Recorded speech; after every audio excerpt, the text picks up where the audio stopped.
Coming up next on Arizona Horizon, details on why the Valley was chosen to host the 2017 Final Four College Basketball Tournament.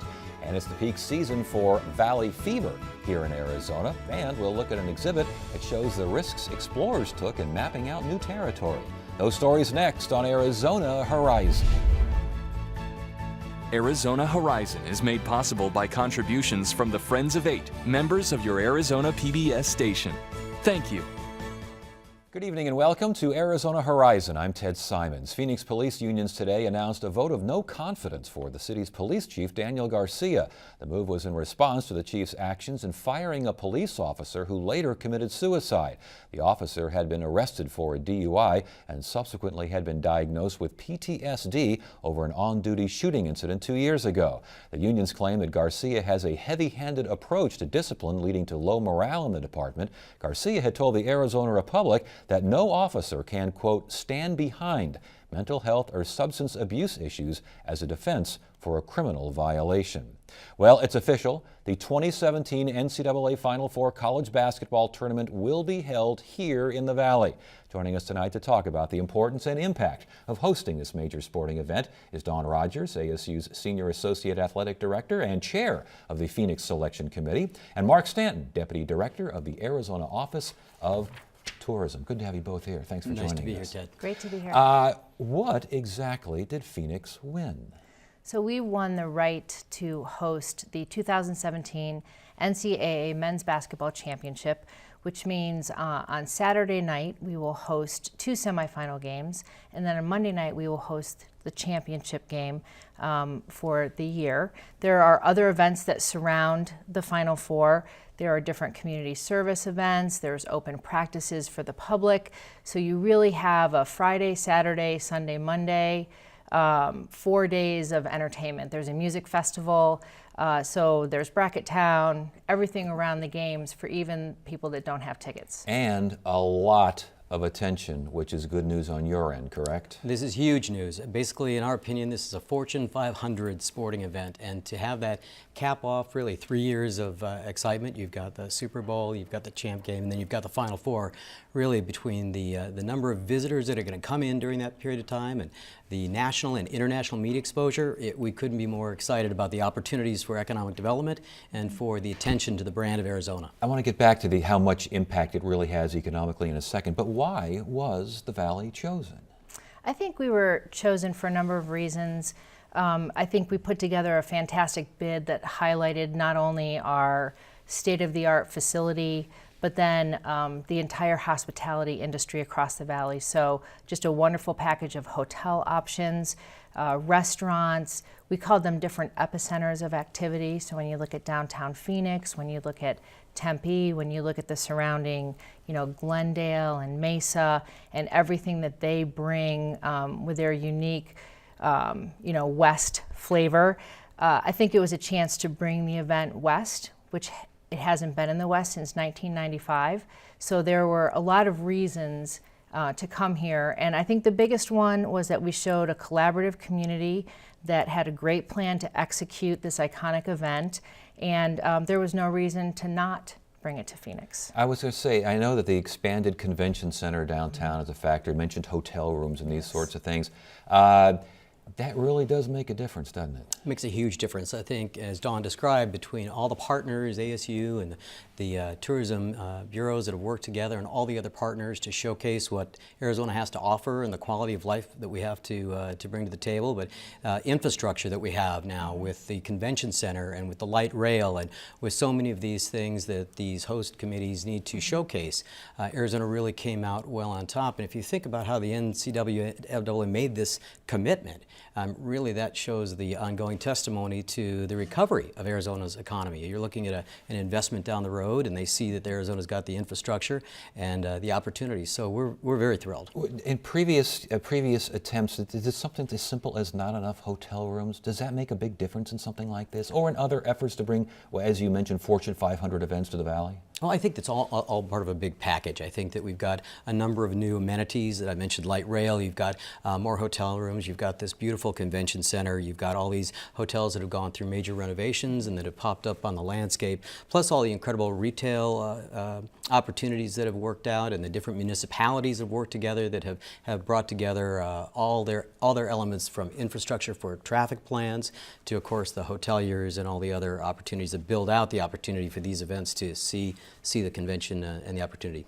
And why did this, I know we've tried before, the Valley did. has tried before. We did. Why did this work and the others didn't? I think we had a more collaborative effort this time. And for example, during the site visit for the 2008 presentation, we were doing a hard hat tour for the convention center, which wasn't fully complete. The expansion wasn't fully completed. The light rail was just, I don't think it was running yet. We were pointing to tracks and we were talking about capacity. We have increased our hotel beds. We actually exceeded the 10,000 minimum beds that are requested for the event. And so when they came this time, I think they saw just a more collaborative effort. They saw the investment in downtown, the additional things that have opened out in Glendale, and it just felt different. It felt different for us this time as a local organizing committee. Many of us were the same people that presented in 2008, and the collaboration was just different, and we have a great track record now. We weren't pointing to what University of Phoenix would be. We were pointing to the events that they have successfully hosted, the awards that they've won, the security standards that they exceed. And so there was just a great confidence that indeed we could do this. You mentioned collaboration a number of times. In the past, not necessarily on these bids, but on these kinds of things. Sure. Provincial, you had cities kind of hunkering down and what's in it for me and what's my. Yeah. Do you find more of that collaboration now? And if so, why do you think that is? We definitely felt more collaboration, and I think the biggest reason is that we started 2 years ago. And Tom Sadler, who has been a huge part, ASTA, who has really taken a leadership role in this whole process, he pulled everyone together 2 years ago. And we talked about, did we want to bid again? This is what it looks like. There are many people in the Valley that haven't been to a Final Four. I mean, we take it for granted. I've been to 10 Final Fours. And you don't realize that people don't understand that it's a Saturday and a Monday, that there's a music festival, Bracket Town. And so as we exposed different communities and they asked a lot of great questions, there was a quick realization that this is a huge event for actually the whole state of Arizona, and it really made sense for us to work together and put together a great bid. How do you convince municipalities? And we've already heard Glendale's a little concerned regarding how they're going to be paid for, how they're going to get some money back as far as security. You get these kinds of concerns out there. How do you get past that? The entire state of Arizona is supposed to benefit. How much does the state of Arizona benefit when Mesa's going, what's in it for me? Well, I think you have to look at the bigger picture of what these events do for the economy statewide and what it does to promote the image and the brand of Arizona, both domestically and internationally. There's a solid economic impact. We know that there's going to be visitation. We know hoteliers will benefit. We know the municipalities will benefit and the retailers. But there are going to be thousands and thousands of journalists from around the world beginning this January all the way through the Final Four. And every one of those journalists is going to be looking for stories and talking about Arizona, both leading up to these events, during these events, and after these events. And that's a great opportunity for everyone in the state to talk about the Arizona story, to talk about the Arizona brand, and to talk about the fact that our economy's on the rebound and that an event like the Final Four seeks out and decides that Arizona is the place to participate. And that's a big benefit for everybody in the state. Are there metrics? How do you quantify what the impact really is? Because again, it's somewhat controversial. There are folks who say it doesn't bring in nearly as much as folks like you say. Well, I think there are a number of metrics that are going to be in place. We know there are economic impact studies. We know that ASTA and their partners are looking at ways to track this. We know the hoteliers are clearly tracking that. We know that we're going to see a number of retail numbers, taxes, that type of thing. But we're also going to see, as I mentioned before, this incredible exposure. If we look at viewership of all the networks that are going to be covering these events, CBS, for example, for the Final Four, NBC for the Super Bowl. So you're going to be seeing all these viewer numbers that are going to reflect what the exposures of Arizona, and that can easily be equated to advertising value and that type of a metric. But there will be many, many things that are in place. But again, most importantly, I think this is an opportunity to tell the Arizona story. So, last question. What's next in all this? What needs to be planned? What needs to be done? Well, I got off the phone with the NCAA today, so we are setting up our first meetings. We'll look at a timeline that gears up 2 years out from the event. So we will go to Indianapolis this year. We'll take a larger group with us, and we'll really be in the weeds there. And then we'll come back and we'll begin our timeline for hosting. And so we have a little bit of a breather, although I think we're also excited. We're ready to jump in and start yesterday. But we'll really gear up in April with our timeline. All right, very good. Well, congratulations. Good luck and congratulations. Thank you very much.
Tis the season for valley fever, an often misunderstood lung disease that can be confused with other illnesses and conditions.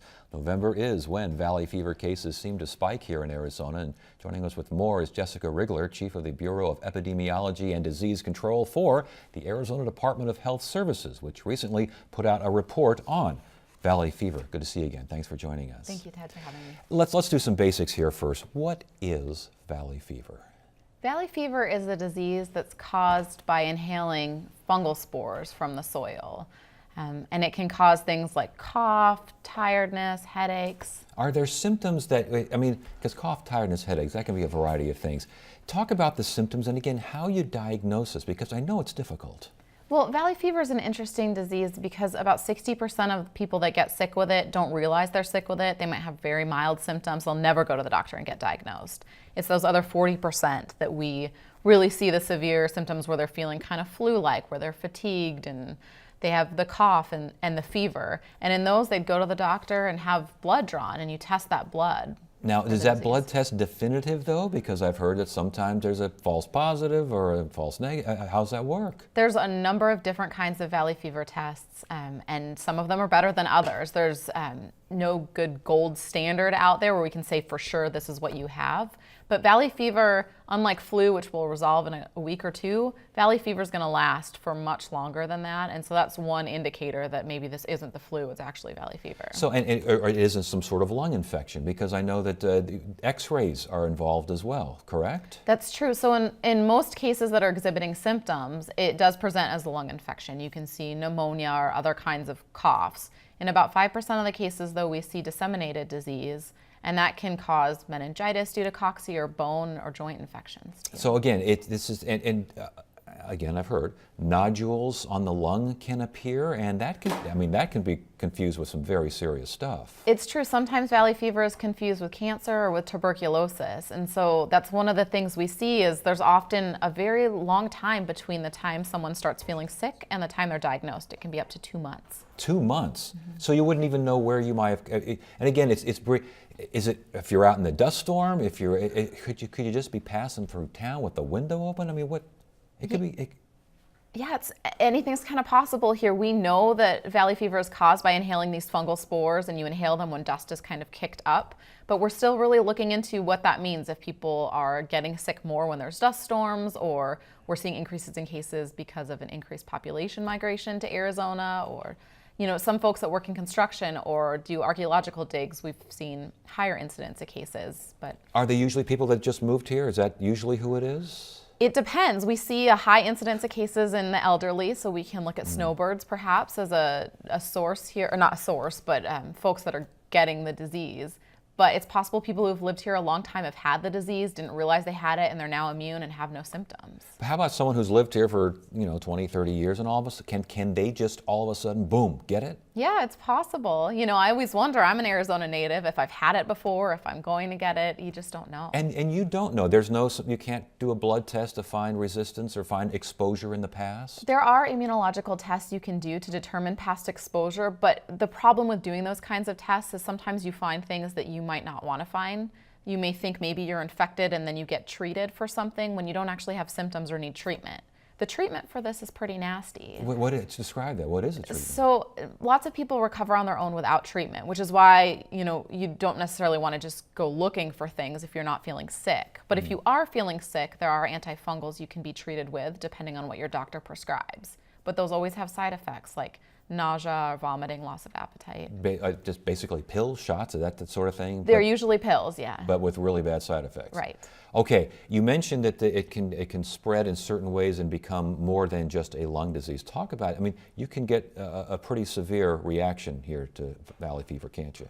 That's correct. We see some really tragic cases every year where folks get what we call disseminated disease, so it spreads outside of the lungs into other parts of the body and can cause brain inflammation or meningitis and even death in some cases. Can it develop into a chronic condition? It can. We have seen for some, especially disseminated disease where it gets into the bone, folks have chronic cocci. We'll see them being treated with antifungals, maybe having multiple surgeries. And it just goes on and on.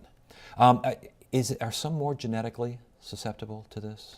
What we found is that folks that are male, African American or Filipino, or have immunocompromising conditions or are pregnant are more likely to experience disseminated disease, or the more severe forms of disease. But as far as just the general catching of valley fever, there's really no genetic research as yet? Not that we found. It hits young and old, male and female, and all Just races. Being outside when you shouldn't be, maybe in a dust storm, or as you mentioned, just rolling the window down. If you're going to catch it, you're going to catch it. Yeah, I mean, you want to avoid exposure to dust as much as possible. So if you're outside gardening, wet that dust down so it's not blowing up in your face. It typically lives in the top 2 to 8 inches of the soil here in the Interesting. desert. So if you're digging really deep, it's probably not as big of a problem. But what about your backyard? Your backyard's not the desert. It has the desert soil, though, from here in Arizona. Because it just always blows in and settles in. So, Right. Okay, so you're messing around in your backyard, you got lawn, you got all sorts of things, you can still catch it. That's true. I mean, I think the most important point here is if you are having a cough, a fever, you're feeling tired, go to your doctor and ask about valley fever testing. We know that folks that know more about valley fever are more likely to be tested and then receive treatment. Why is this the peak season for valley fever? You know, it's actually a misnomer. So we see a lot of cases reported between June and August and between November and December. But like I said, it can take, 2 months for a case to be diagnosed. And so it's potential that those folks have been exposed 6 months ago because it took them a month to develop symptoms and then to go to their doctor and get tested. So interesting. So basically, I guess the low time for valley fever would be like January, February, March, because you're past the exposure time and we haven't hit the dust storm season yet. Right, yeah, it's hard to say when people are actually getting it because it can look like so many other things that people think they have something else for a long time before they diagnose valley fever. Are more people getting it because of better diagnosis, because of more knowledge about this? I mean, did it used to be people would just sit there and take it and wait for it to end, and now they're getting treatment? We'd like to think so. We've seen a doubling in rates of valley fever over the last decade, and I think a lot of that is because physicians are more educated about testing for the disease, and then our public here in Arizona know that that's something they may have, so they're asking their doctors for testing. And as far as travel is concerned, Arizona obviously is a focal point, but all around the Southwest, Mexico, what are you seeing out there? Arizona gets about 66% of the reported cases in the whole nation of valley fever. We do know in Southern California there's cases, also in Mexico and a little bit in New Mexico and Texas, but Arizona is one of the primary places where folks are getting valley fever. And is it the same kind of valley fever? Are there different kinds of valley fever? Not that we know of. To our knowledge, it's all the same kind of valley fever. So you could be in the San Joaquin Valley getting the same kind of valley fever you get in West Texas or something like that? That's right, yep. Wow, all right, who knew the dust blew that far? So again, you're a patient, you're watching this, you're concerned. What do you ask your doctor? I think you go and ask your doctor, hey, what do you think? Do you think maybe my symptoms are compatible with valley fever? It's a simple blood test. So if you're okay giving a little bit of blood, they can send it off to the lab for testing. And just basically, how long a wait to find out if that's... It depends on the lab that's running the specimen. It shouldn't be more than a couple days to a Okay, week. so basically abnormal. Last question here. As far as research into valley fever, what more needs to be done? What do you think? What research do you think still needs to be done or should be done regarding valley fever? We have really great partners at the University of Arizona's Valley Fever Center for Excellence, as well as our local health departments. So they're really looking more into what are those triggers for causing disease, if it really is dust storms, if there's something else. And then they're exploring treatment options and vaccine options for valley fever as well, since it's so hard to prevent. So basically the research goes on because, as we mentioned earlier, this is often either misunderstood, misdiagnosed, undiagnosed. Correct. And that's being worked on as we speak. That's correct, yeah. All right, very good. Well, thank you very much for joining us. We Thanks appreciate for it. having me, Ted.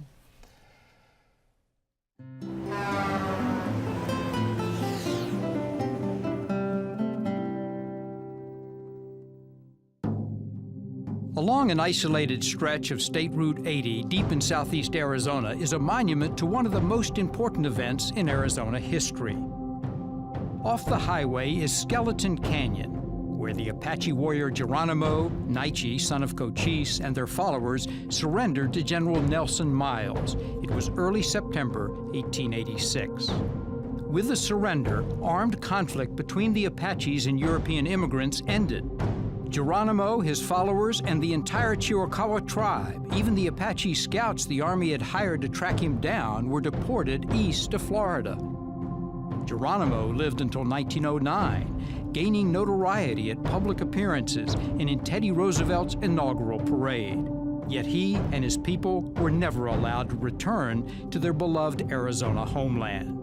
Only in 1986 did the governor and state officially welcome back the Chiricahua tribe to Arizona after 100 years of exile.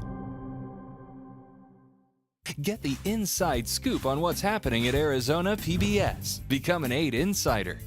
You'll receive weekly updates on the most anticipated upcoming programs and events. Get the 8 Insider delivered to your email inbox. Visit azpbs.org to sign up today. Sir Edmund Hillary, Jacques Cousteau, Isabella Bird, explorers who risk their lives discovering uncharted territories. Producer Shauna Fisher takes us to the Arizona Science Center and a new exhibit that gives visitors a chance to play explorer. National Geographic Earth Explorers exhibition is all about the work that the men and women who are explorers put into making new discoveries and learning more about our world. So guests that come in will get to go on this adventure with them to see the tools they use and the research they do to make these discoveries. Earth Explorers takes you to every region on Earth. The exhibition is a hands-on journey that's meant to inspire. National Geographic Earth Explorers is a very visual exhibition. There's a lot of things to touch and to play with. There are a lot of hands-on activities, a lot of photo opportunities. You can actually step into the world of these explorers and be in their lodging, in their jeeps, in their suits. So you can really get to step into their feet and from their point of view, see what it's like to be an explorer. Siblings Justin and Alicia Wada channeled their inner explorers. It was cool. It's like seeing, going around the world and actually visiting the places. National Geographic is known for its spectacular photography and videos, and both anchor this incredible exhibition. Step into the hot air balloon and fly high over the savannah and witness the migration of elephants and gazelles.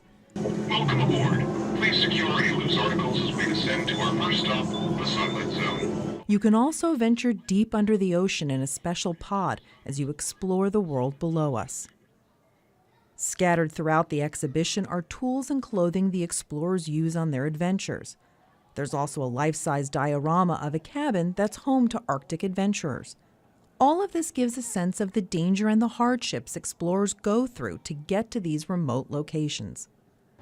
I like the Jeep. The Jeep is my favorite part. Earth Explorers also adds a high-tech element to make it interactive.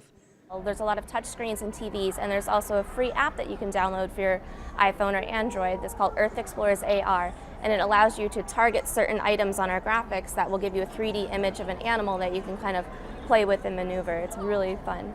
Earth Explorers gives a glimpse into worlds that we don't often get to see. worlds that until now were far beyond our reach and perhaps our understanding. This exhibit, what you can get from it and relate it to everyday life, is that there's a lot of work that goes into learning more about our world, and that this really helps us to lead better lives, to be more educated, and to be more aware of your surroundings and how important it is to conserve this and to lead a sustainable life.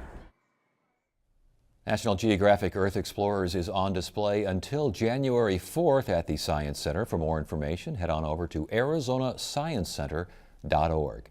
Tuesday on Arizona Horizon, open enrollment for medical insurance under the Affordable Care Act is underway again. We'll get a local update. Plus, we'll hear from Bob Bosbell on his new book about growing up along Route 66. That's at 5:30 and 10 on the next Arizona Horizon. That is it for now. I'm Ted Simons. Thank you so much for joining us. You have a great evening.